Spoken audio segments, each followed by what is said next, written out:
Hi, this is AMK and you're watching AMK's Toes and welcome to second episode of Share Market Beginner to Pro. Episode first मा हामीहरुले simple share भनेको के हो, Nepali share बजार भनेको के हो, Nepali share बजारमा इन्टर गर्नको लागि के आवश्यकता पर्दछ भनेर सिम्पल केही कुरा जानकारी लियौं।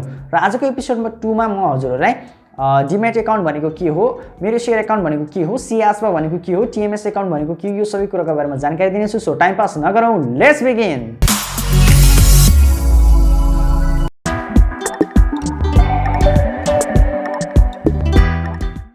शेयर मार्केट दुई प्रकारको हुन्छ। एउटा हुन्छ प्राइमरी मार्केट र अर्को हुन्छ सेकेन्डरी मार्केट। नेपालीमा भन्नुपर्दा प्राथमिक बजार र दोस्रो बजार। प्राथमिक बजारमा हामीहरु आईपीओ को थ्रुबाट इन्टर गर्न सकिन्छ भने चाहिँ दोस्रो बजारको लागि केही अलि बढी रिक्वायरमेन्ट्सहरु चाहिन्छ। आजको लागि चाहिँ हामी प्राथमिक बजारमा कसरी इन्टर गरिन्छ त्यसको बारेमा जानकारी लिगौं। सो प्राइमरी मार्केटमा इन्टर गर्नको लागि हामीहरुलाई फर्स्ट रिक्वायरमेन्ट भनेको सामान्य एउटा बैंक अकाउन्ट हुनु पर्यो। हामीहरुको एउटा बैंक अकाउन्ट, बैंकमा कुनै पनि बैंकमा एउटा सेभिङ अकाउन्ट सिम्पल। र दोस्रो रिक्वायरमेन्ट हो DeMAT अकाउन्ट। DeMAT अकाउन्ट भनेको डिमेटेरियलाइज्ड अकाउन्ट भन्छ। जस्तै हाम्रो कुनै पनि नर्मल पैसाहरु हामीहरुले बैंकमा बचत गर्छौं भने चाहिँ त्यो नर्मल बैंकको सेभिङ अकाउन्टमा गएर बसेको हुन्छ। र DeMAT अकाउन्ट भनेको यस्तो अकाउन्ट हो जहाँ चाहिँ हाम्रो शेयरको पैसा आएर बसेको हुन्छ। मानिलियौ हामी कुनै कम्पनीमा मानिलियौ हामीसँग कुनै कम्पनीको शेयर छ भन्नाले अब सर्टेन 10 किता शेयर अथवा 20 किता शेयर होला र त्यो शेयरको भ्यालु चाहिँ 2000 3000 मानिलियौ 10000 होला। र त्यो 10000 चाहिँ हाम्रो बैंक अकाउन्टमा हुँदैन, त्यो हुन्छ DeMAT अकाउन्टमा। सो सिम्पल कुराले बुझ्नु पर्दा चाहिँ हाम्रो DeMAT अकाउन्ट भनेको शेयरको पैसा राख्ने ठाउँलाई चाहिँ DeMAT अकाउन्ट भन्छ। त्यो कम्पनीले यदि फाइदा पछि त्यो कम्पनीले प्रगति गर्दै गइरहेको छ, फाइदा लिँदै गइरहेछ भने चाहिँ हामीहरुलाई उसले पैसा चाहिँ हाम्रो DeMAT अकाउन्टमा राख्दिने हो उसले। र पछि हामीहरुले DeMAT अकाउन्टलाई बैंक अकाउन्टसँग लिंक गरेर हामीले नर्मल सेभिङ अकाउन्टमा पनि राख्न सकिन्छ। र थर्ड रिक्वायरमेन्ट भनेको C-Asba फर्म। C-Asba फर्म पनि हामीहरुले बैंकमै गएर भर्न सकिन्छ। फुल फर्म भन्नु पर्दा चाहिँ centralised application supported by blocked amounts भन्छ। यो भनेको कस्तो भन्दाखेरि तपाईको यदि कुनै पनि कम्पनीले आईपीओ निष्कासन गर्छ भने चाहिँ हामीहरुले आईपीओ भर्ने क्रममा अब सर्टेन अब हामीहरुले यदि 10 किताको लागि एप्लाई गर्दैछौं अथवा 20 किताको लागि एप्लाई गर्दैछौं त्यही अनुसार चाहिँ हाम्रो पैसा अब हाम्रो बैंकबाट कटौती हुन्छ। मानिलियौ एउटा कम्पनीले शेयर खुलाइरहेको छ र म त्यसको लागि 10 किताको लागि एप्लाई गर्दैछु र प्रत्येक किताको भ्यालु छ 100 रुपैयाँ भने चाहिँ 10 किताको लागि के भयो त 100 * 10 गर्दा 1000 हुन्छ। सो 1000 रुपैयाँमा मैले अब त्यो कम्पनीको आईपीओ लाई एप्लाई गरेँ र अब चाहिँ त्यो आईपीओ जबसम्म मलाई पर्दैन अथवा त्यो कम्पनीले जबसम्म त्यो आईपीओ को रिजल्ट निकाल्दैन तबसम्म चाहिँ अब यो C-Asba ले चाहिँ मेरो त्यो 1000 रुपैयाँ ब्लक गरिदिन्छ बैंकबाट।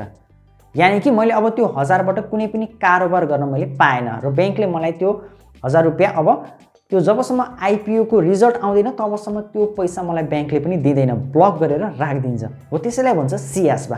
र यदि पछि आईपीओ परिहाल्यो भने चाहिँ त्यो फर्दर प्रोसेसको लागि जान्छ कम्पनीतिर र यदि आईपीओ परेन भने चाहिँ त्यो फिर्ता आउने हो। 2-3 दिन लाग्छ। आईपीओ को रिजल्ट आइसकेपछि पनि 2-3 दिन लाग्छ उसले त्यो ब्लक अमाउन्ट रिलिज गर्नको लागि र पछि 2-3 दिन पछि हामीहरुलाई त्यो अमाउन्ट रिलिज गरिदिन्छ। यो काम चाहिँ भयो C-Asba को। र फोर्थ रिक्वायरमेन्ट भनेको चाहिँ हाम्रो MeroShare को पनि फर्म अवश्य भर्नु होला, किनभने MeroShare बाट हामीहरुले घरै बसी कुनै पनि कम्पनीको आईपीओ खोल्दा हामीहरुले घरैबाट एप्लाई गर्न सकिन्छ। कुनै पनि बैंकमा गएर MeroShare को फर्म भर्न सकिन्छ। 50 रुपैयाँ 60 रुपैयाँ 100 रुपैयाँ बैंकले हेरी पैसा लिन्छ उनीहरुले, सायद 50 रुपैयाँ लिन्छ होला धेरै बैंकले। सो हामीहरुले आजभोलि चाहिँ DeMAT अकाउन्टहरु यो सबै कुरा चाहिँ अनलाइन पनि भर्न सकिन्छ जस्तो लाग्छ मलाई।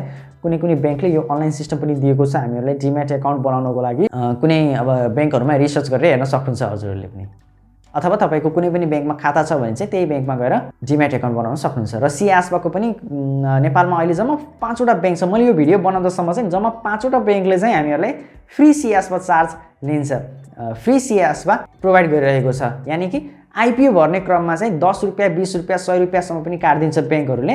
र नेपालमा 5 वटा बैंक मात्र छ जसले चाहिँ फ्री सर्भिस दिइरहेछ Asba बाट है। र फोर्थ रिक्वायरमेन्टको त्यो MeroShare अकाउन्टको लागि चाहिँ हामीहरुसँग एउटा इमेल अकाउन्ट हुनुपर्छ। इमेल अकाउन्ट बनाएर यदि छैन भने चाहिँ इमेल अकाउन्ट पक्कै पनि बनाएर जानु होला। इमेलको लागि Gmail अथवा Yahoo मेल कुनै पनि बनाउन सक्नुहुन्छ हजुरहरुले। सो उनीहरुले आईडी र पासवर्ड हामीहरुलाई सेन्ड गरिदिन्छ र हामीहरुले आईडी र पासवर्डको थ्रुबाट हामीहरुले पछि आईपीओ भर्न सकिन्छ। यसपछिको नेक्स्ट एपिसोडहरुमा म हजुरहरुलाई जानकारी दिँदै जानेछु।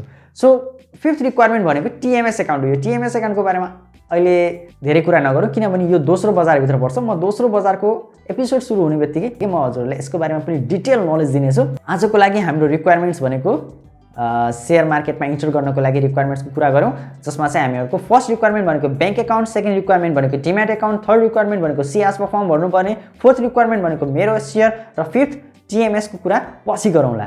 सो च्यानललाई सब्स्क्राइब गरेर राख्नु होला। एपिसोड 3, 4 गर्दै 5 सम्म 10 सम्म अब कहाँसम्म पुगिन्छ हेर्दै जाउँ। पछि कम्पनीहरूको एनालाइसिस पनि गरौँला, शेयर बजार दोस्रो बजारमा कारोबार पनि गर्दै जाउँला।